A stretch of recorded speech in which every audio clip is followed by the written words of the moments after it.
সন্দেশখালীর দিকে নজর রাখা যাক। সন্দেশখালী আপনাদের বলছিলাম, একদিকে যেমন ভাঙা সেতু তৈরির কাজ চলছে, আর একদিকে জমি ফেরত দেওয়ার কাজ চলছে, আর দোকানপাট, বাজার, রেশন কেমন চলছে, কেমন আছে সন্দেশখালী? সরাসরি আমার প্রতিনিধি অমিত সন্দেশখালী ঘুরে দেখছেন সকাল থেকে।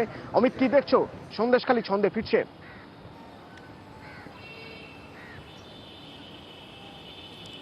একেবারেই অতনু, সন্দেশখালী কিন্তু ছন্দে ফিরছে। কারণ এই মুহূর্তে আমি রয়েছি বেরমজুর পঞ্চায়েত এলাকায়। সেখানকার বিভিন্ন জায়গা আমরা ঘুরে বেড়াচ্ছি সকাল থেকে। সেখানে আমরা দেখছি স্বাভাবিক জনজীবন, সাধারণ মানুষ, গ্রামবাসী, তার নিত্যদিন বা দৈনন্দিন যে কাজকর্মগুলো রয়েছে সেই কাজকর্মে তারা ফিরেছে, অর্থাৎ তারা কাজকর্মে যাচ্ছেন। একই সঙ্গে বিভিন্ন জায়গাতে পুলিশ পিকেট রয়েছে। গত দুদিন ধরে যে জায়গাগুলোতে উত্তেজনা তৈরি হয়েছিল সেই জায়গাগুলো এখন পুরোপুরি শান্ত। যেমন বটতলার কথা বলছিলাম, বটতলায় রবিবার দিনও ভাঙা সেতু তৈরি করার দাবিতে তারা আন্দোলন করেছিল। সেই সেতু, অস্থায়ী সেতু তৈরি কাজ ইতিমধ্যে শুরু হয়ে গিয়েছে।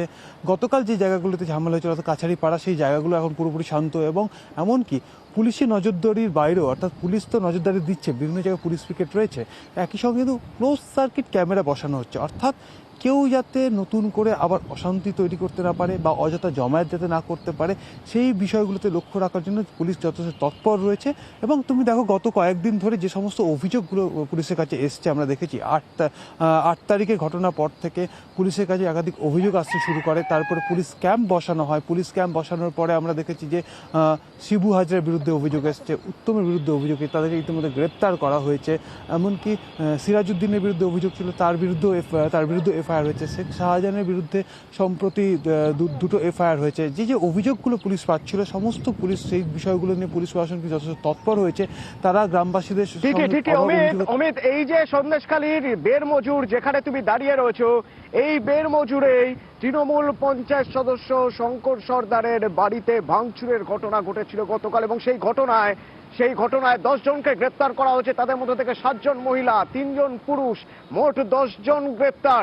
আমার সঙ্গে জিয়াউল রয়েছে, জিয়াউলের থেকে আপডেট নেব। জিয়াউল, গতকালের যে ঘটনা, গত কদিন ধরে যে ঘটনা ঘটছে, পুলিশ আধিকারিকরা বারবার বলছেন যে তারা কিন্তু আইন হাতে তুলে নিলে তারাও পদক্ষেপ করতে বাধ্য হবেন এবং আসল কাজ অনেক পিছিয়ে যাবে। অভিযোগ শোনার কাজ, অভিযোগ অনুযায়ী তদন্তের কাজ অনেক পিছিয়ে যাবে। তারপরেও ছোটখাটো ঘটনা ঘটে যাচ্ছে এবং পুলিশ কড়া পদক্ষেপ করছে। যে 10 জনকে গ্রেপ্তার করা হয়েছে, কি অভিযোগ তাদের বিরুদ্ধে, কোন ধারায় মামলা দেওয়া হয়েছে?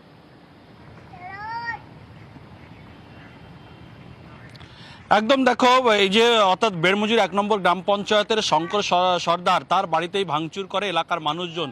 মূলত শঙ্কর সর্দার বিভিন্ন এলাকার মানুষের যেটা অভিযোগ, যে দীর্ঘদিন ধরে মানুষের অত্যাচার করেছে, জমি কেড়ে নিয়েছে এবং একাধিক ভুরি অভিযোগ ছিল। ফলে তখনই গ্রামবাসীরা তার বাড়িতে ভাঙচুর করে এবং সেই ভাঙচুরের ঘটনায় এখনো পর্যন্ত পুলিশ কিন্তু 10 জনকে গ্রেপ্তার করেছে। তার মধ্যে 7 জন মহিলা এবং 3 জন পুরুষ, অর্থাৎ মহিলারাই একেবারে সংঘবদ্ধ হয়ে তার বাড়িতে হামলা করেছিল।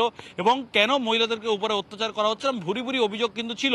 কিন্তু পুলিশ কিন্তু বারবার বলছিল যে কোনো রকমভাবে আইন হাতে তুলে নেবেন না, অর্থাৎ যারা অপরাধী তাদের নামে অভিযোগ হলেই আইনত ব্যবস্থা নেওয়া হবে। কিন্তু কেউ গ্রামবাসীরা বা কেউ কোনো অভিযোগ থাকলে সরাসরি পুলিশ সহায়তা কেন্দ্র, পুলিশ ক্যাম্পে গিয়ে অভিযোগ করতে। কিন্তু সেখানে কেন আইন হাতে তুলে নেওয়া হলো, এই অভিযোগ, অর্থাৎ কেন শঙ্কর সর্দারের বাড়ি ভাঙচুর করলো, এই অভিযোগ তুলেই একেবারে ভাঙচুর সহ লুটপাট একাধিক অভিযোগে এই প্রায় 10 জনকে গ্রেপ্তার করেছে পুলিশ এবং তাদেরকে আজকের বসিরহাট আদালতে তোলা হবে। মূলত এই ভাঙচুরের ঘটনায় সংঘবদ্ধভাবেই তারা গিয়ে ভাঙচুর করেছিল, লুটপাট করেছিল এবং কেন আইন হাতে তুলে নিয়েছে এই নিয়েও কিন্তু পুলিশ একাধিকবার সেখানে মাইকিং করেছে। পুলিশ বারবার বুঝিয়েছে কেউ কিন্তু হাতে তুলে নেবেন না আইন। কিন্তু তারপরেও দেখা গেল এই শঙ্কর সর্দার, যে অর্থাৎ বেরমজুর 1 নম্বর গ্রাম পঞ্চায়েতের পঞ্চায়েত সদস্য, তার বাড়িতে গিয়ে ভাঙচুর লুটপাট করে।